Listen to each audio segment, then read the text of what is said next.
I hadn't planned on stopping by. I was just driving past when the thought crossed my mind to drop in for a minute.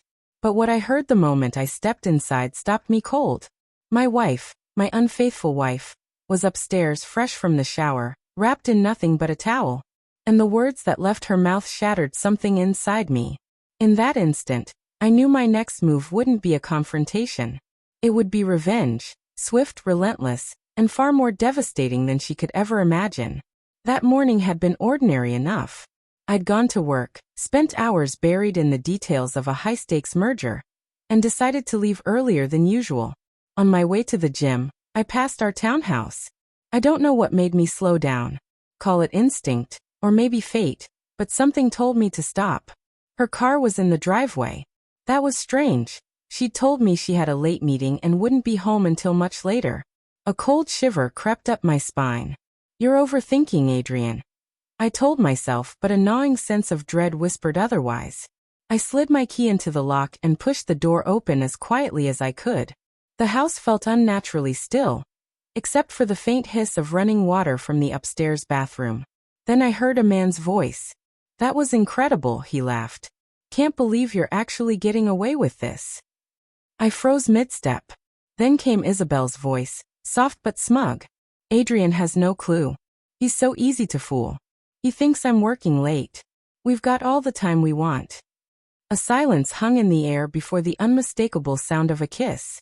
My grip tightened around the staircase railing until my knuckles blanched.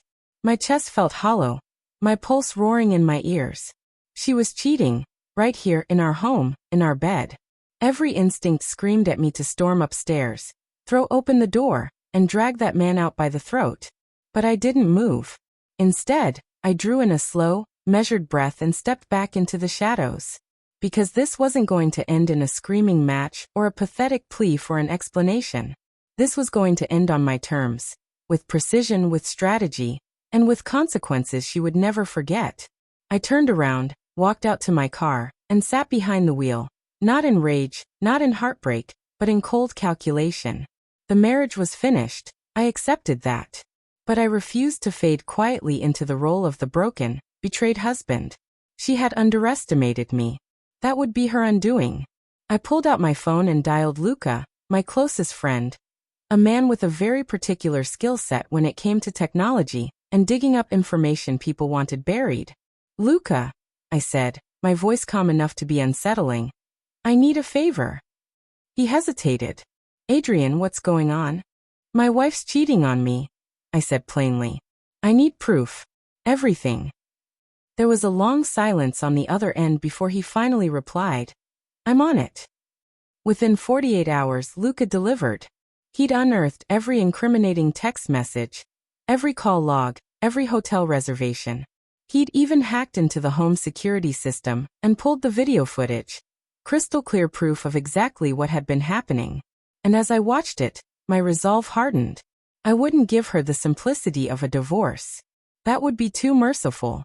I was going to dismantle everything she valued.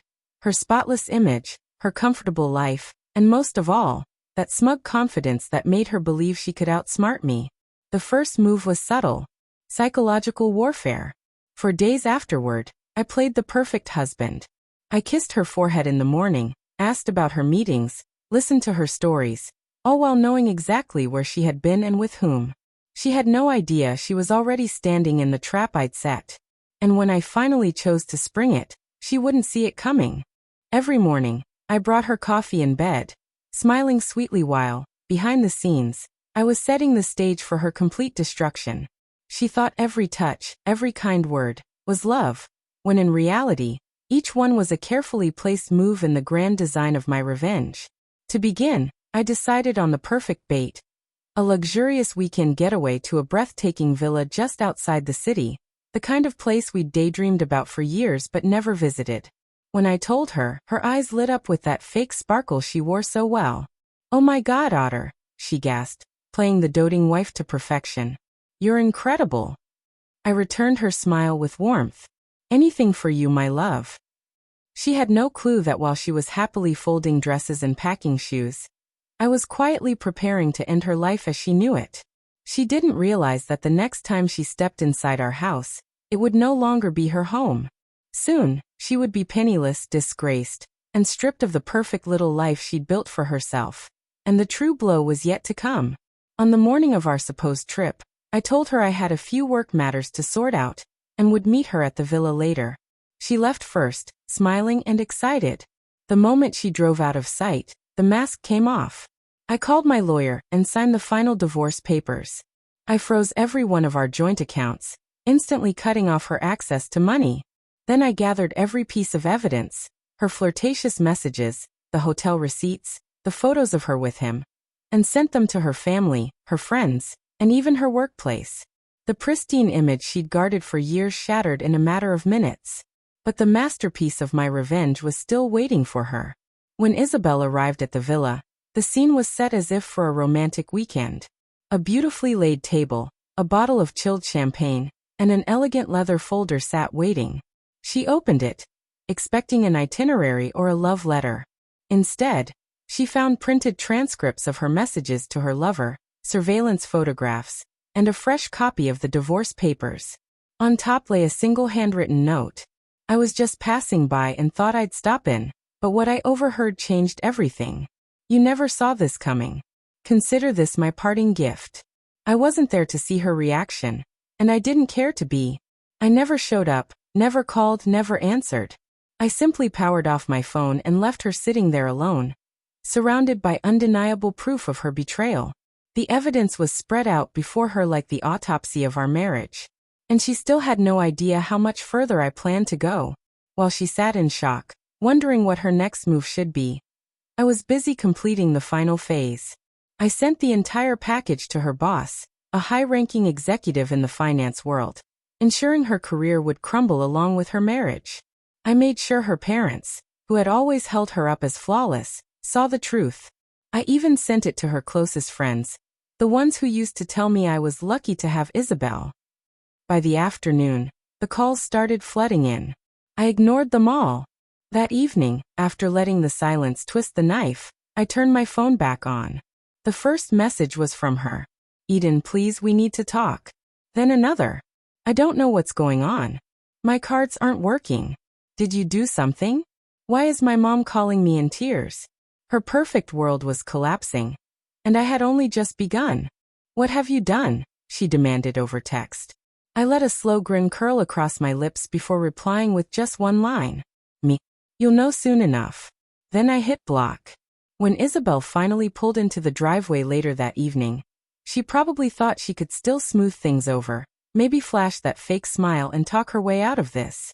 But the scene that greeted her killed that hope instantly. Her suitcases were scattered on the front lawn. Next to them, a moving truck sat idle, ready to haul away whatever scraps of her life remained here. And right in front of the house, arms folded, faces like stone, stood her parents. The panic was instant. She hurried toward them, her voice sharp with fear. What's happening? Her mother's eyes were glassy, full of disappointment that cut deeper than anger. We know everything, Isabel. Her father's jaw was tight, his voice laced with pure disgust. No daughter of mine, he said coldly. You had a good man, a good home, a life most people would kill for. And you threw it away. He waved his hand as if swatting away the filth of the whole affair. For what? Something so cheap. So meaningless. Dad, please, she started, but he cut her off. Eden sent us everything. Do you have any idea how ashamed we are? Her head snapped toward me then, eyes wet but burning with rage. You did this. I leaned casually against my car, my arms crossed.